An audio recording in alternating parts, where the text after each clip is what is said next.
यदि आपके घर में भी नन्ही बेटी ने जन्म लिया है और आप अब उसका सुकन्या समृद्धि योजना के अंदर खाता खुलवाना चाहते हैं तो आप ये वीडियो को ज़रूर देखें।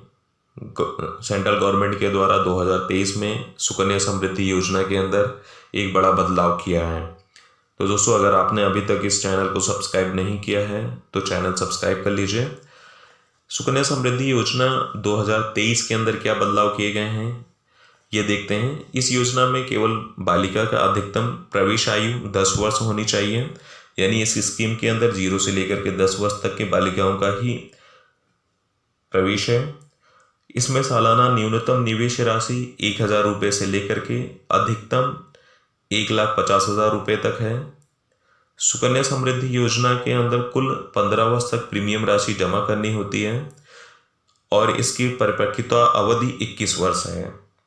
वर्तमान में इसके इंटरेस्ट रेट 7.60% है।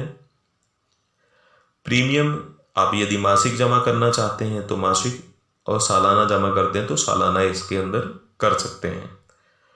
बालिका 18 वर्ष पूरे होने पर यदि उसके उच्च शिक्षा की पढ़ाई की खर्च के लिए आप 50% राशि निकाल सकते हैं। सुकन्या समृद्धि योजना का खाता आप दूसरी जगह पे भी ट्रांसफर करा सकते हैं। इस योजना का लाभ दत्तक पुत्री जैसे कि गोद लिए हुए बच्ची के को भी लिया जा सकता है।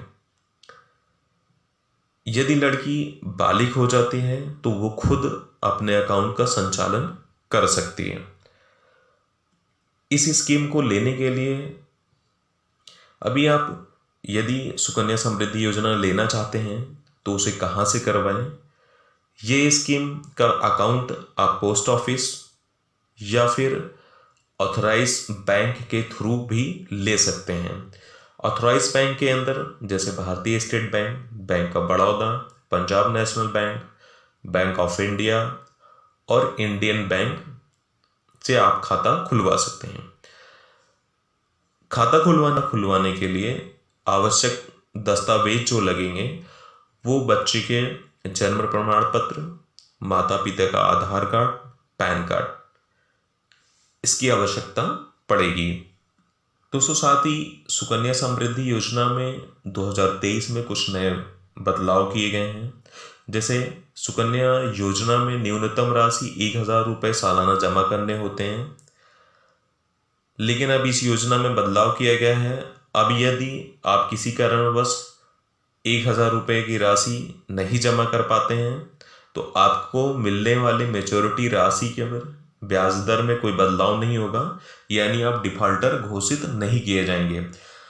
2023 के पहले यदि आपको न्यूनतम राशि 250 रुपये था, यदि आप नहीं जमा कर पाते हैं किसी कारणवश तो उसके ऊपर जो सालाना ब्याज दिया जाता था वो नहीं देते थे और साथ ही आपका अकाउंट सस्पेंड हो जाता था, जिसे वापस से स्टार्ट करने के लिए आपको एनुअल 50 रुपये पेनल्टी के साथ में बाकी की राशि जमा करनी होती थी, फिर वो अकाउंट वापस एक्टिव होता था।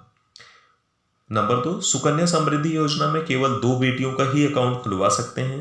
हालांकि तीसरी बेटी का खाता खोलने का भी प्रावधान है, लेकिन इनकम टैक्स सेक्शन 80C में लाभ नहीं दिया जाता था। लेकिन अब नए बदलाव के अनुसार अब तीसरी बेटी को भी सेक्शन 80C में बेनिफिट दिए जाएंगे। देखिए, इस स्कीम के अंदर सिर्फ 2 ही बेटियों का अकाउंट खुल सकता है, लेकिन जैसे कि पहले आपके एक बेटी हुई हो, दूसरी डिलीवरी में आपके 2 जुड़वा बेटियों का जन्म हुआ है तो यहाँ पर आपकी तीनों बेटियों का भी अकाउंट खुल सकता है। लेकिन नॉर्मल केस के अंदर सिर्फ 2 ही बेटियों का अकाउंट खुलता है।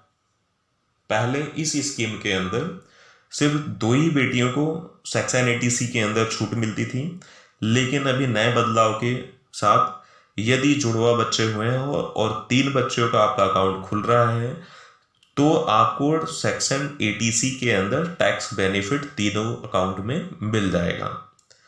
नंबर 3, सुकन्या समृद्धि अकाउंट पहले केवल 2 कारण से ही प्री मैच्योर बंद किया जाता था। पहला, यदि किसी बच्चे की असामयिक मृत्यु हो जाती थी, जबकि दूसरा, यदि बेटी के विदेश में यानी किसी NRI के साथ में शादी होती थी। लेकिन अब नए नियम में कुछ बदलाव किए गए हैं। अब सुकन्या समृद्धि का अकाउंट कुछ और कारण से भी बंद किया जा सकता है, जैसे यदि बेटी को कोई खतरनाक बीमारी हो गई हो या फिर माता पिता की मृत्यु हो जाती है, तो भी इस अकाउंट को बीच में सस्पेंड किया जा सकता है या बंद कर सकते हैं। अगला बदलाव खाते के संचालन को लेकर के है।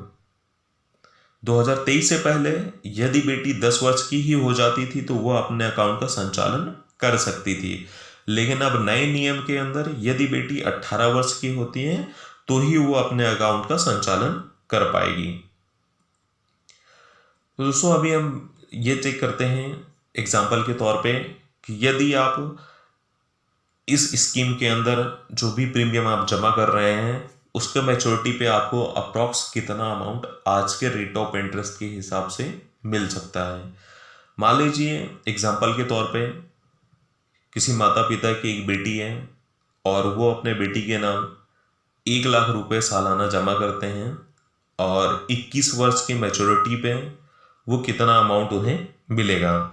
जैसे बेटी का जन्म 2015 में हुआ था और उनके माता पिता 2015 से लेकर के 1 लाख रुपए सालाना जमा कर रहे हैं 15 वर्ष तक, 2029 तक।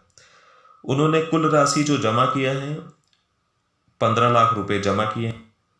इसके बाद 2035 में कुल उनको 43,95,380 रुपए रिटर्न मिलेंगे। साथ ही एग्जाम्पल के तौर पर हम देखते हैं कि यदि किसी ने 1,000 रुपये सालाना जमा करते हैं और रेट ऑफ इंटरेस्ट 7.6 के अनुसार कितना उन्हें रिटर्न मिलता है। यदि 1,000 रुपये सालाना 15 साल तक जमा करते हैं तो 1,80,000 टोटल अमाउंट जमा होगी और 21 साल का मैच्योरिटी टाइम का जो ब्याज होगा वो 3,29,000 होंगे। तो दोनों मिलाकर के 5,09,212 रुपये इस स्कीम के अंदर यदि आप महीने के 1,000 रुपये जमा करते हैं तो मिलेगा। तो दोस्तों आपने पूरा वीडियो देखना और इस स्कीम को पूरा समझा, उसके लिए धन्यवाद। साथ ही आप चैनल को सब्सक्राइब कर लीजिए ताकि आगे भी आपको इस तरीके के वीडियो देखने को मिलते रहेंगे। धन्यवाद।